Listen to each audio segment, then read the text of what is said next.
উপস্থিত হয়েছি কর্কট লগ্ন বা রাশির 12টা ঘরে চন্দ্রমার প্রভাব নিয়ে আলোচনা করার জন্য। কর্কট লগ্ন হচ্ছে জলতত্ত্বীয় লগ্ন। এই লগ্নে জলতত্ত্বের প্রধানতা থাকে। 3টে ত্রিকোণেই জলতত্ত্বের রাশি হয়।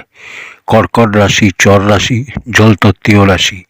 বৃশ্চিক রাশি স্থির রাশি, জলতত্ত্বীয় রাশি। আর মীন রাশি দ্বিস্বাভাবিক রাশি, জলতত্ত্বীয় রাশি। আমি চন্দ্রমার ফলাফল বলার সময় তৎকালিক মিত্রতার কথা উল্লেখ করব। সেটা বোঝার সুবিধার জন্য বলে রাখি, যে গ্রহ যে রাশিতে বসেছে সেই রাশির অধিপতি যদি সামনের 3টে ঘর বা পিছনের 3টে ঘরে বসে তাহলে তৎকালিক মিত্রতা তৈরি হয়। উদাহরণস্বরূপ কর্কট লগ্নে চন্দ্রমা ধরা যাক 4র্থ ঘরে বসেছে, যা তুলা রাশি, যার অধিপতি শুক্র। এবার শুক্র যদি কুণ্ডলীর লগ্ন বা প্রথম ঘর, দ্বিতীয় ঘর বা তৃতীয় ঘরে বসে, অথবা পঞ্চম ঘর, ষষ্ঠ ঘর বা সপ্তম ঘরে বসে, তাহলে চন্দ্রমার সাথে শুক্রের তৎকালিক মিত্রতা তৈরি হবে। আর কুণ্ডলীর বাকি ঘরগুলোয় বসলে শুক্র চন্দ্রমার সাথে তৎকালিক শত্রুতা তৈরি হবে। যদি আরও বিস্তারিত জানতে চান তাহলে আমার চ্যানেলের প্লেলিস্টে গিয়ে নৈসর্গিক মৈত্রী ও পঞ্চধা মৈত্রী এই ভিডিও দুটো দেখতে পারেন। নমস্কার দর্শক বন্ধুরা, জ্যোতিষ বর্ণনা চ্যানেলে আপনাদের সকলকে স্বাগত। এখন অবধি যারা আমার চ্যানেলটিকে সাবস্ক্রাইব করেননি তাদের কাছে আমার বিনীত অনুরোধ এই যে চ্যানেলটিকে সাবস্ক্রাইব করে পাশে থাকা বেল আইকনটা প্রেস করে দেবেন। এই লগ্নে সর্বাধিক কারক গ্রহ মঙ্গল, দেবগুরু বৃহস্পতি ও স্বয়ং চন্দ্রমা হয়। চন্দ্রমা একমাত্র এরকম গ্রহ যে শুভ গ্রহ হয়, তার সাথে সাথে পাপ গ্রহও হয়। যদিও এই তথ্য বুধের ক্ষেত্রেও প্রযোজ্য হয়, কারণ বুধও শুভ গ্রহ ও পাপ গ্রহ হয়। যখন কোনো পাপ গ্রহের সাথে বসে তখন পাপ গ্রহ হয়ে যায়, আর যখন শুভ গ্রহের সাথে হয় তখন শুভ গ্রহ হয়ে যায়। চন্দ্রমা কৃষ্ণপক্ষের অষ্টমী তিথি থেকে শুক্লপক্ষের অষ্টমী তিথি অবধি পাপ গ্রহ হয়, আর শুক্লপক্ষের অষ্টমী তিথি থেকে কৃষ্ণপক্ষের অষ্টমী তিথি পর্যন্ত শুভ গ্রহের ফল দেয়। চন্দ্রমার ফলাফলকে সবথেকে ভালো বোঝার জন্য এটা অবশ্যই খেয়াল রাখতে হবে যে যখনই আমি কোনো ভাবে বা ঘরে চন্দ্রমার ভালো ফল বলবো, তখন আপনি দেখে নিন যে চন্দ্রমা কোনো শুভ গ্রহের সাথে বসেছে কিনা বা কোনো শুভ গ্রহের দ্বারা দৃষ্টিত হচ্ছে কিনা। একলা চন্দ্রমা হয় কেন্দ্রম যোগ বানাবে, অথবা শনির দ্বারা দৃষ্টিত হলে 20 যোগ বানাবে, বা শনির সাথে বসলে 20 যোগ বানাবে। রাহু অথবা কেতুর সাথে হলে গ্রহণ দোষ বানাবে, আর সূর্যের সাথে হলে অমাবস্যার দোষ বানাবে। সেই জন্য আপনাকে অবশ্যই দেখে নিতে হবে যে এই চন্দ্রমা কার সাথে বসেছে, কার দ্বারা দৃষ্টিত হচ্ছে। এছাড়া মঙ্গল যে ক্রূর গ্রহ, যে পাপ গ্রহের গণনায় আসে, সূর্যের থেকে বেশি অর্থাৎ শনির পরে যদি দেখা হয় তাহলে শনির আগে মঙ্গল। মঙ্গল, শনি, রাহু, কেতু এই পর্যায়ক্রমে পাপ গ্রহ হয়। এবার চন্দ্রমা যদি মঙ্গলের সাথে সম্বন্ধ বানায় তাহলে জাতকের মধ্যে ধৈর্যের কমতি করে দেবে। যদি আপনার কুণ্ডলিতে চন্দ্রমা মঙ্গলের দ্বারা দৃষ্টিত হয় তাহলে আপনার মধ্যে ধৈর্যের অভাব করে দেবে। এবার জেনে নেওয়া যাক চন্দ্রমা 12টা ঘরে বসে কীরকম ফল দেবে। কর্কট লগ্নের প্রথম ঘরে বসে চন্দ্রমা কীরকম ফল দেবে। যদি আপনি কর্কট লগ্নের হন আর আপনার লগ্নেই এসে চন্দ্রমা যদি বসে যায় তাহলে আপনি কর্কট লগ্ন ও কর্কট রাশির ব্যক্তি। কর্কট লগ্ন আর কর্কট রাশি এটা জলতত্ত্ব প্রধান রাশি আর জলতত্ত্ব প্রধান লগ্ন, অর্থাৎ দুজনের মধ্যে সামঞ্জস্য থাকায় অত্যন্ত শ্রেষ্ঠ। আপনি ভাবুক, আপনি ভাবনা প্রধান, আপনি কল্পনাশীল, আপনার মন প্রচণ্ড কোমল। আপনি যদি পুরুষও হন তাহলেও সামান্য একটা কথায় আপনার চোখে জল চলে আসে, অর্থাৎ কর্কট লগ্নের লোক ভাবুক প্রকৃতির হয়। এরকম মানুষ বিশ্বাসের যোগ্য হয়। এরকম মানুষ সর্বোত্তম মিত্র হতে পারে। নিজের ক্ষতি করেও মিত্রের ভালো করার ক্ষমতা এরা রাখে, অর্থাৎ আপনার ক্ষতি এরা কখনোই হতে দেবে না। আবার একদিক থেকে এটাই এদের সবথেকে বড় কমতি, এইসবের কারণে এদের সবসময় ক্ষতির সম্মুখীন হতে হয়। এই বিশ্বাসই এদের সবসময় ক্ষতিতে ফেলে দেয়। তাই আপনাকে সবসময় মনে রাখতে হবে যে বিশ্বাস করা শ্রেষ্ঠ, কিন্তু অন্ধবিশ্বাস কখনো শ্রেষ্ঠ নয়। এই অন্ধবিশ্বাস আপনার জন্য ক্ষতি সাধন করবে। আপনি কর্কট লগ্ন ও কর্কট রাশির, ফলে আপনি শ্রেষ্ঠ। সমাজে আপনাকে মান সম্মান দুটোই থাকে। আপনার কথার গুরুত্ব দেয়। আপনার স্বভাবে কিছুটা আলস্য থাকে। এখানে আলস্য কথাটাকে আমি এইভাবে ব্যাখ্যা করব যে আপনি আপনার নিজের কাজ খুব ধীর গতিতে করেন। যেখানে অন্যের কাজ আপনি সময়ে সম্পন্ন করেন, কিন্তু নিজের কাজকে ধীরে করেন। নিজের কাজকে এমন গতিতে করেন যেটা থেকে আলস্য মনে হয়। নিজের স্বভাবে এই পরিবর্তন এনে আপনি শ্রেষ্ঠ সফলতা অর্জন করতে পারেন। কর্কট লগ্নের দ্বিতীয় ঘরে বসে চন্দ্রমা কেমন ফল দেবে? আপনি যদি কর্কট লগ্নের হন আর আপনার কুণ্ডলীর দ্বিতীয় ঘরে যদি চন্দ্রমা এসে বসে যায়, তাহলে আপনি কর্কট লগ্ন ও সিংহ রাশির ব্যক্তি। লগ্নেশ কুণ্ডলীর যে ভাবে গিয়ে বসে, সেই ভাব সম্বন্ধিত প্রভাবে বৃদ্ধি ঘটায়। দ্বিতীয় ঘর এখানে সিংহ রাশির। এটা সূর্যের রাশি, যে চন্দ্রমার মিত্র। চন্দ্রমার সাথে যদি সূর্যের তৎকালিক মিত্রতা হয়ে যায়, তাহলে অতি মিত্র মানা হবে। আর সেই অবস্থায় আপনাকে জবরদস্ত পৈতৃক সম্পত্তি প্রাপ্ত করাবে। যদি জবরদস্ত পৈতৃক সম্পত্তি নাও দেওয়ায়, তাহলে পিতা এমন কোনো কাজ করবে বা পিতার এমন কোনো কাজ হবে যা করে বা যেটাকে নিয়ে আপনি আপনার জীবনকালে প্রচুর অর্থ ইনকাম করবেন। অর্থাৎ লগ্নেশের গিয়ে দ্বিতীয়ভাবে বসা আপনাকে ধনবান বানাবে, আপনাকে জ্ঞানবান বানাবে। আপনার বাণী অত্যন্ত শ্রেষ্ঠ হবে। কিন্তু সিংহ রাশিতে গিয়ে বসার কারণে একটা কমতিও আসবে। আপনি কর্কট লগ্নের, ফলে আপনি অত্যন্ত ভাবুক প্রকৃতির, কিন্তু রাশির 50 ভাগ প্রভাব যে আপনার উপর পড়বে, তার ফলে আপনি স্বতন্ত্র বিচারধারার ব্যক্তি হবেন। নিজের মনের কথা শুনে চলবেন। রাগ আপনার কখনো কখনো হবে, কিন্তু সেটা বিনা মতলব বা ফালতু কথার জন্য হবে। দেখা গেলে আপনি খুবই অনুশাসিত। আপনি অনুশাসিত হয়েই কাজ করতে পছন্দ করেন। অর্থাৎ কর্কট লগ্ন ও সিংহ রাশি হবার কারণে কিছুটা ভেদ, কিছুটা সমস্যা আসবে। কখনো কখনো পরিস্থিতির কারণে আপনি আপনার নিজের সাথে লড়াই করবেন। কারণ হচ্ছে লগ্ন আপনার জলতত্ত্ব আর রাশি আপনার অগ্নিতত্ত্বীয় হয়ে যাবে। জল আর অগ্নির মিল হয় না, সেই কারণে কিছু সমস্যা আপনার হতে পারে। অর্থাৎ নিজের স্বভাবের কারণেই আপনি সমস্যায় পড়বেন। কখনো কখনো আপনার নিজের উপর রাগ হবে। আপনি এমন কিছু কাজ করে ফেলেন যার ফলে গিয়ে আপনাকে পস্তাতে হয়।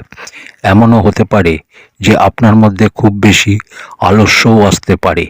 এমনও হতে পারে যে বাণী আপনার খুব শ্রেষ্ঠ ছিল, আপনার চিন্তাভাবনা যা খুবই শ্রেষ্ঠ ছিল, কিন্তু এরপরেও আপনি সামনের ব্যক্তিকে এমন বাণী বা কথা বলে দেবেন যে মানুষ আপনার শত্রু হয়ে যাবে। কর্কট লগ্নের তৃতীয় ঘরে বসে চন্দ্রমা কেমন ফল দেবে? আপনি যদি কর্কট লগ্নের হন আর চন্দ্রমা যদি আপনার কুণ্ডলিতে তৃতীয় ঘরে এসে বসে, তাহলে আপনি কর্কট লগ্ন ও কন্যা রাশির ব্যক্তি হবেন। এখানে লগ্নের শেষে পরাক্রমের ঘরে বসবে। যেটা আগেই বললাম যে লগ্নেশ যে ভাবে বা ঘরে গিয়ে বসবে, তো সেই ভাবের প্রভাবে বৃদ্ধি ঘটাবে। অর্থাৎ এখানে আপনার পরাক্রমের বৃদ্ধি ঘটাবে, আপনার ছোট ভাই বোনের ক্ষেত্রে বিকাশ ঘটাবে। লগ্নেশ পরাক্রমেশ হয়ে সপ্তম দৃষ্টিতে ভাগ্যভাবকে দেখবে, ফলে ভাগ্যর বৃদ্ধি ঘটাবে।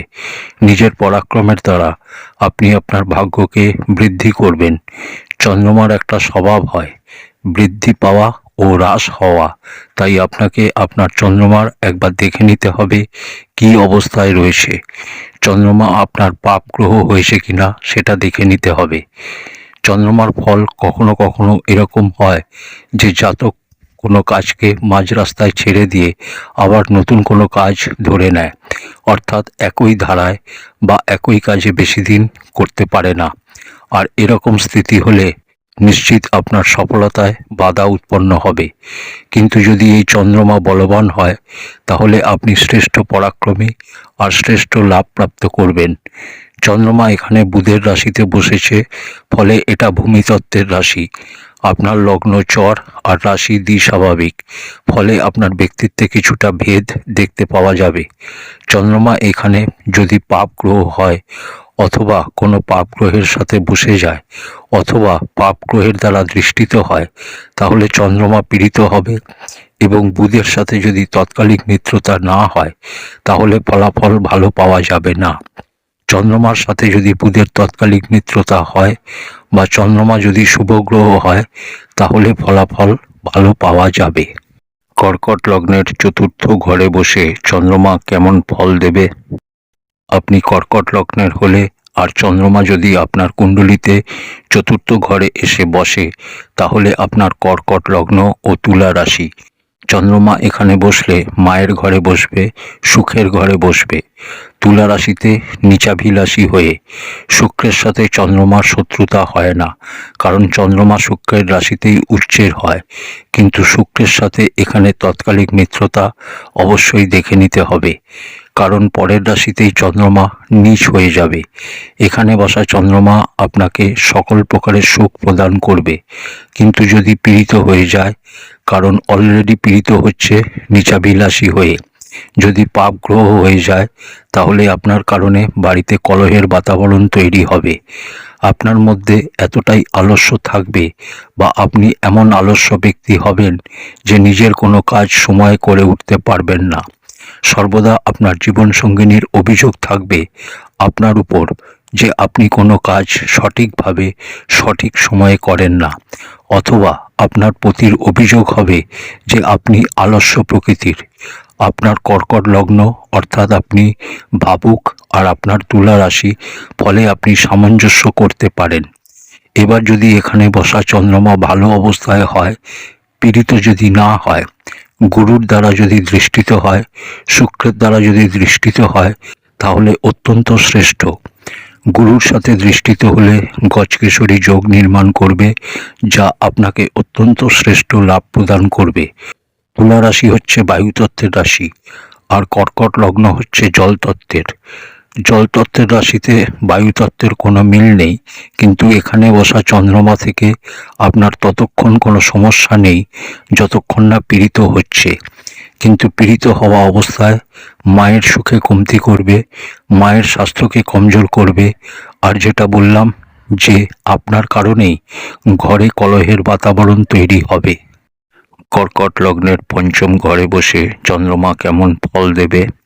আপনি যদি কর্কট লগ্নের হন আর চন্দ্রমা যদি আপনার কুণ্ডলিতে পঞ্চম ঘরে এসে বসে, তাহলে আপনি কর্কট লগ্ন ও বৃশ্চিক রাশির ব্যক্তি। এখানে এসে চন্দ্রমা বসলে নিচ রাশিতে বসবে, কিন্তু মাত্র 3 অংশ অবধি। 3 অংশের পরে নিচত্ব নয়, সামান্য হয়ে যাবে। সবসময় মনে রাখবেন, 3 অংশের পরে নিচত্ব থেকে বাইরে হয় চন্দ্রমা। মঙ্গলের সাথে যদি তৎকালীন মিত্রতা হয়ে যায়, তাহলে শ্রেষ্ঠ, কারণ এখানে কেন্দ্র ত্রিকোণ রাজযোগ নির্মাণ হচ্ছে, তাই মঙ্গলের সাথে সম্বন্ধ দেখে নিতে হবে।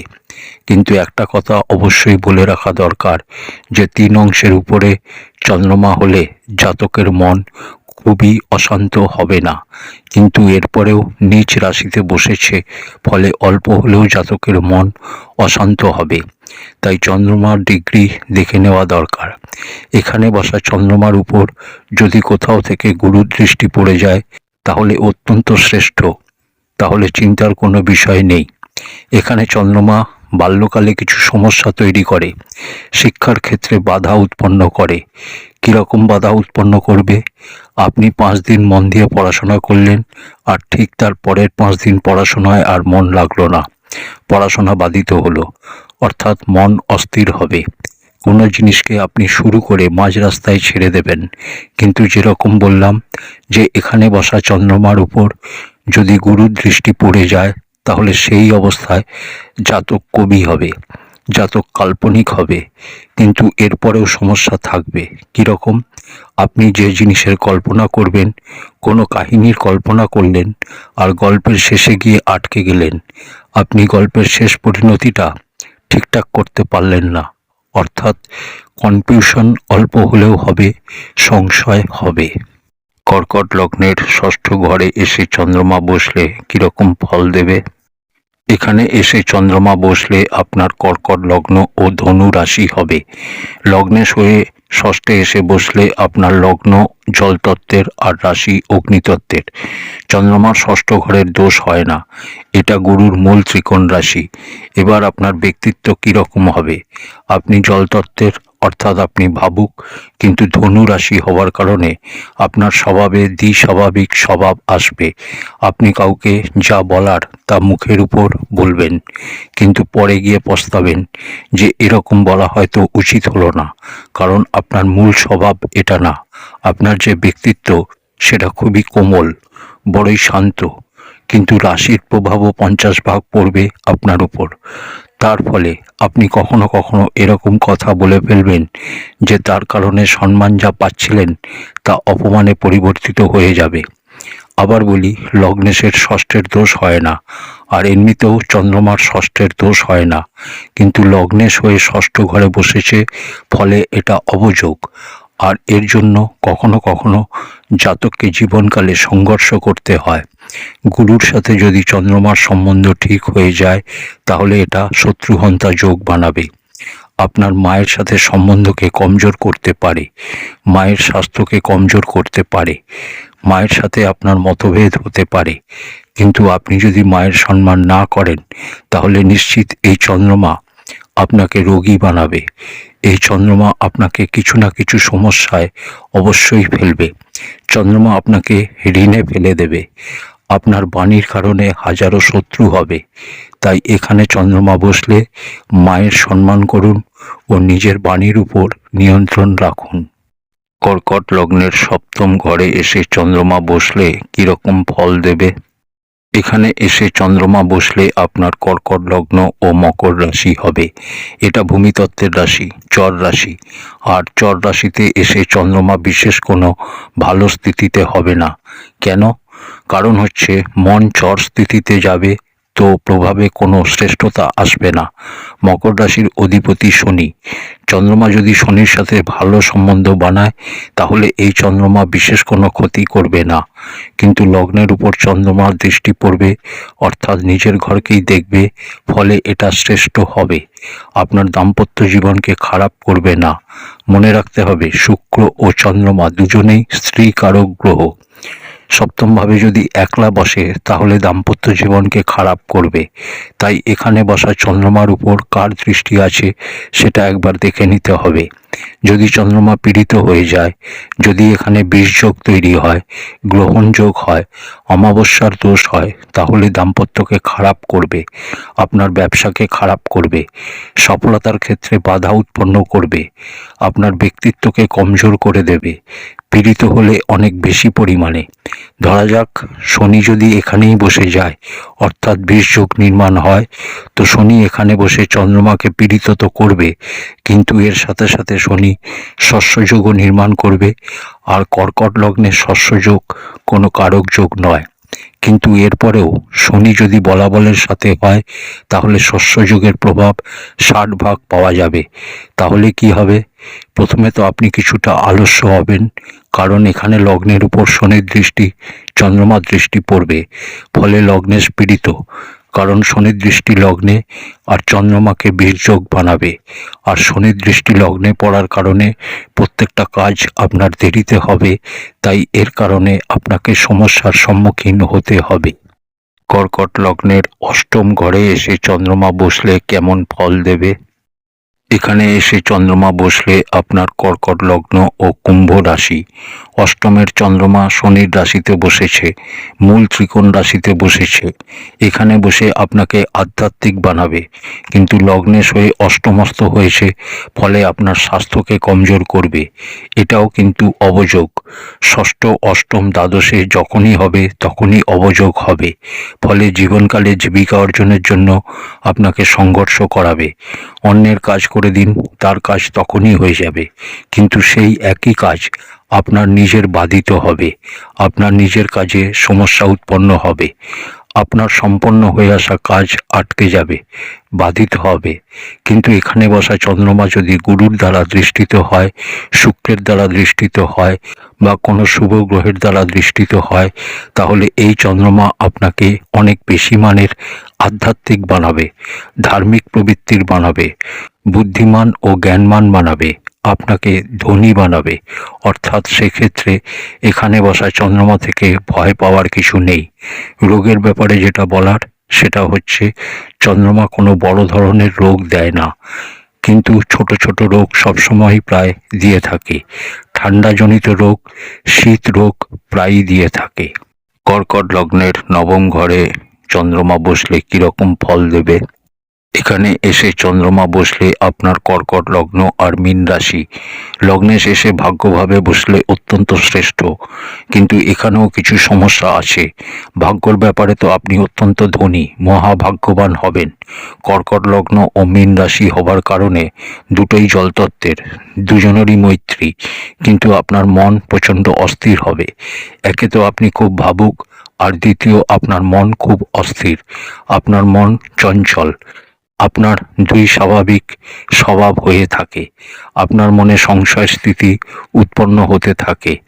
কিন্তু যেহেতু আপনি ভাগ্যবান, তাই আপনার সমস্ত কাজ সম্পন্ন হবে।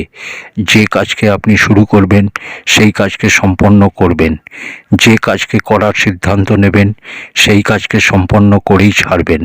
ভাগ্য আপনার পূর্ণ সহযোগিতা দেবে, ভাগ্যর পূর্ণ লাভ আপনি প্রাপ্ত করবেন। লগ্নেশ যে ভাবে গিয়ে বসে, তো সেই ভাবের প্রভাবে বৃদ্ধি ঘটায়, তাই এখানে ভাগ্যর বৃদ্ধি ঘটাবে এবং আপনি জন্মজাত ভাগ্যবান হবেন। আর গুরু যেহেতু ভাগ্যেশ, তাই 16 বছরের পর ভাগ্য উদয় হবে। কর্কট লগ্নের দশম ঘরে বসে চন্দ্রমা কেমন ফল দেবে? এখানে এসে চন্দ্রমা বসলে আপনার কর্কট লগ্ন ও মেষ রাশি লগ্নে এসে দশমস্ত হয়েছে, যা অত্যন্ত শ্রেষ্ঠ। লগ্নের অধিপতি দশমে গিয়ে যদি বলি অবস্থায় বসে, উচ্চর স্বরাশিস্থ হয়ে বসলে আরও শ্রেষ্ঠ। এখানে চন্দ্রমা মিত্রগৃহী হবে। মঙ্গলের সাথে যদি তৎকালিক মিত্রতায় ভালো সম্বন্ধ হয়ে যায়, তাহলে অত্যন্ত শ্রেষ্ঠ। জাতক যদি গরিব ঘরেও জন্মায়, কিন্তু নিজের কর্মের দ্বারা জাতক আজীবন ধনবান হয়। কিন্তু একটা সমস্যা হয়, সেটা কি? আপনার স্বভাবে অন্তর আসবে। কর্কট লগ্ন আর রাশি মেষ, মেষ রাশি হবার কারণে এটা চর রাশি, মঙ্গলের রাশি, অগ্নিতত্ত্বের রাশি। জলতত্ত্ব আর অগ্নিতত্ত্বে মিল হয় না, তার কারণে আপনার ক্রোধ বেশি চলে আসে, ধৈর্যের অভাব ঘটে, আপনার বাণী এমন হয়ে যায় যে সামনের ব্যক্তি খারাপ ভাবে। তাই এগুলোর উপর আপনাকে কন্ট্রোল করতে হবে, এর উপর নিয়ন্ত্রণ করতে হবে। না হলে এরই কারণে যে কাজের জন্য আপনি প্রসিদ্ধ, যে কাজ করে আপনি সফলতা প্রাপ্ত করবেন, সেই কাজেই বাধা বিপত্তি চলে আসবে, মানুষ আপনার সাথ ছেড়ে দেবে। যদিও বেশিরভাগ ক্ষেত্রে মানুষ আপনাকে ব্যবহার করে, কিন্তু দশম ঘরে চন্দ্রমা বসলে আপনি অন্যকে ব্যবহার করার চেষ্টা করবেন, আর ঠিক এটা আপনার স্বভাবের বিপরীত হবে। যদিও এখানে বসা চন্দ্রমা আপনাকে কর্তব্যপরায়ণ বানাবে, কর্মের ক্ষেত্রে জবরদস্ত সফলতা প্রদান করবে, তাই এখানে বসা চন্দ্রমা অত্যন্ত শ্রেষ্ঠ। কর্কট লগ্নের একাদশ ঘরে বসে চন্দ্রমা কেমন ফল দেবে? এখানে এসে চন্দ্রমা বসলে আপনি কর্কট লগ্ন ও বৃষ রাশির ব্যক্তি। এখানে অর্থাৎ লাভ ঘরে এসে চন্দ্রমা বসলে উচ্চ ঘরে এসে বসবে। বৃষ রাশি স্থির রাশি, এখানে এসে চন্দ্রমা আপনাকে জীবনকালে কখনো অর্থের অভাব হতে দেবে না, অর্থ আসতে থাকবে। হ্যাঁ, একটা জিনিস হবে যে একই রকম অর্থ সব সময় আসবে না, অর্থাৎ অর্থ আসার ক্ষেত্রে আপ ডাউন স্থিতি হবে। হয়তো এই মাসে অর্থ যা এলো তার থেকে কম পরের মাসে এলো, কারণ চন্দ্রমার স্বভাবই হচ্ছে বৃদ্ধি করা ও হ্রাস পাওয়া। উচ্চ রাশিতে বসেছে আর লগ্নেশ হয়ে বসেছে, আর লগ্নেশের একাদশস্থ হওয়ায় জাতকের স্বভাব এমন হয়ে যাবে যে যেন তেন প্রকারে অর্থ ইনকাম করবে, যেন তেন প্রকারে অর্থ ইনকামের চেষ্টা জাতক চালিয়ে যাবে, আর জাতক প্রয়ত্নশীল হবে আর অর্থ আসতে থাকবে, যা অত্যন্ত শ্রেষ্ঠ। কর্কট লগ্নের দ্বাদশ ঘরে বসে চন্দ্রমা কেমন ফল দেবে? এখানে এসে চন্দ্রমা বসলে আপনার কর্কট লগ্ন ও মিথুন রাশি হবে। লগ্নেশ গিয়ে বসবে দ্বাদশ ঘরে, যা নিজেরই ঘর থেকেই দুই দ্বাদশের সম্বন্ধ তৈরি করবে। লগ্নেশ হয়ে দ্বাদশ ঘরে বসেছে, ফলে সংঘর্ষ করাবে, জন্মস্থান থেকে দূর করাবে। দূরে গিয়েও আপনি মাতা পিতার সেবা করতে পারেন। জন্মস্থান থেকে দূরে গিয়েও মাতা পিতার সেবা করুন, নিজের ঘরের পরিচর্যা করুন। আপনার যে নিজের ঘর, যা আপনি নিজে বানিয়েছেন, সেই ঘর থেকে যদি দূরে থাকেন তাহলেও সেই ঘরের দেখভাল বা পরিচর্যা করুন, তাতে আপনার চন্দ্রমা ভালো হবে। এখানে বসে চন্দ্রমা আপনাকে ধার্মিক বানাবে। এখানে বসে চন্দ্রমা আপনার অর্থকে ধর্মকর্মে ব্যয় করাবে, যা শ্রেষ্ঠ খরচই হবে। অর্থাৎ এই চন্দ্রমা থেকে আপনার লাভ হবে। কিন্তু যদি পীড়িত হয়ে যায়, অমাবস্যার দোষে গ্রসিত হয়ে যায়, তাহলে কমজোরির স্থিতি উৎপন্ন করবে। আপনার চোখে সমস্যা তৈরি করতে পারে, আপনার স্বাস্থ্যের সমস্যা তৈরি করতে পারে, আপনাকে শত্রুর দ্বারা পীড়িত করতে পারে। আপনি আপনার জীবনকালে ব্যয়কে নিয়ন্ত্রণ করার চেষ্টা করবেন, যা আপনার স্বভাবেও আছে, কিন্তু চেয়েও আপনি ব্যয়কে নিয়ন্ত্রণ করতে পারবেন না। চন্দ্রমা এখানে পীড়িত হয়ে গেলে এগুলো বেশি হবে, আর যদি পীড়িত না হয় তাহলে এই সমস্যাগুলো কম পরিমাণে হবে। প্রিয় দর্শক বন্ধুরা, এই ছিল কর্কট লগ্নের 12টা ঘরে চন্দ্রমার প্রভাব নিয়ে আলোচনা। আজ এই অবধি, পরের ভিডিওতে আবার কথা হবে। ধন্যবাদ।